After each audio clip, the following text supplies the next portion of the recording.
भारत देश में देवी देवताओं के अनेक मंदिर हैं, लेकिन क्या आपने कभी किसी सैनिक का मंदिर देखा है?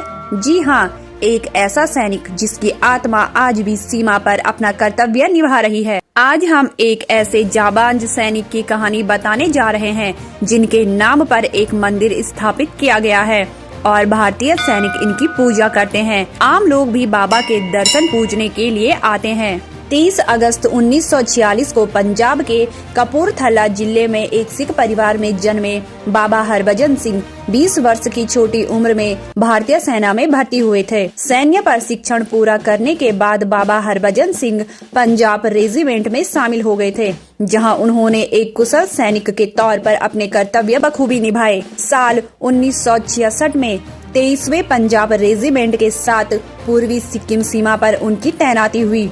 इसी दौरान खच्चर पर सवार होकर जाते समय तेज बहाव की धारा में डूबकर उनकी मृत्यु हो गई। पानी का तेज बहाव हरभजन सिंह के शरीर को बहाकर दूर ले गया, जिसके कारण उनका शव 3 दिन बाद मिला।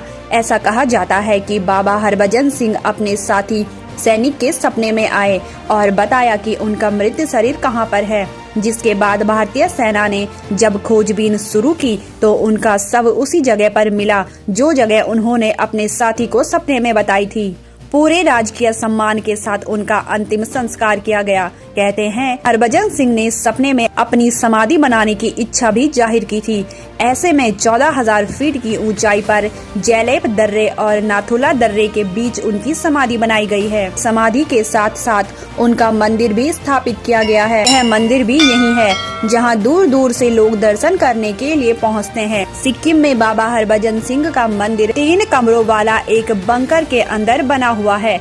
मुख्य कमरे में हरभजन सिंह के साथ अन्य हिंदू देवताओं और सिख गुरुओं की एक बड़ी तस्वीर है। वहीं दूसरे कमरे में बाबा हरभजन सिंह का निजी कमरा है, जिसमें उनके सभी निजी सामान रखे गए हैं।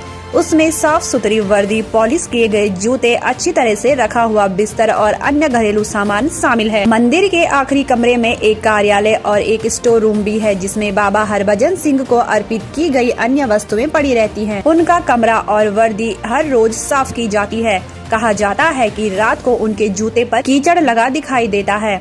बाबा हरभजन सिंह मंदिर के अनुयायियों का मानना है कि यहाँ रखा गया पानी 1 सप्ताह बाद पवित्र हो जाता है। इसके अलावा यहाँ रखी गई चप्पलें पैरों की समस्याओं आदि से पीड़ित रोगियों की मदद करती है। बहुत से लोग हरभजन बाबा मंदिर नहीं जा पाते। वे उन्हें धन्यवाद देने या अपनी समस्याओं को हल करने के लिए मदद मांगने के लिए पत्र भेजते हैं। गश्त के दौरान सैनिकों को थप्पड़ मारकर जगाते हैं। बाबा हरभजन सिंह के चमत्कार के किस्से सुनने को मिलते हैं। उन्हें कई बार गश्त लगाते हुए और अजनबी लोगों से बात करते हुए सुना जाता है। सीमा पर भारतीय सैनिक गश्त में जरा सी भी लापरवाही बरतते हैं तो वो अदृश्य तौर पर जवानों को आगाह करते हैं। कई सैनिक जो वर्दी के मामले में अनुशासनहीन हैं या जो रात में गश्त करते समय सो जाते हैं, उन्हें अदृश्य हरभजन सिंह थप्पड़ मारकर जगाते हैं। सैनिक कहते हैं कि वो जब उठकर चारों ओर देखते हैं तो उन्हें कोई नहीं दिखता। मिशन पर जाने से पहले लेते हैं बाबा का आशीर्वाद। बाबा हरभजन सिंह की मृत्यु के दशकों के बाद भी भारतीय सैनिक उन्हें भगवान की तरह पूजते हैं। जिस क्षेत्र में बाबा हरभजन सिंह का शव मिला था और जहां मंदिर है, वहां तैनात सीमा की टुकड़ियां जब किसी खतरनाक मिशन पर जाती हैं तो बाबा का आशीर्वाद जरूर लेती है।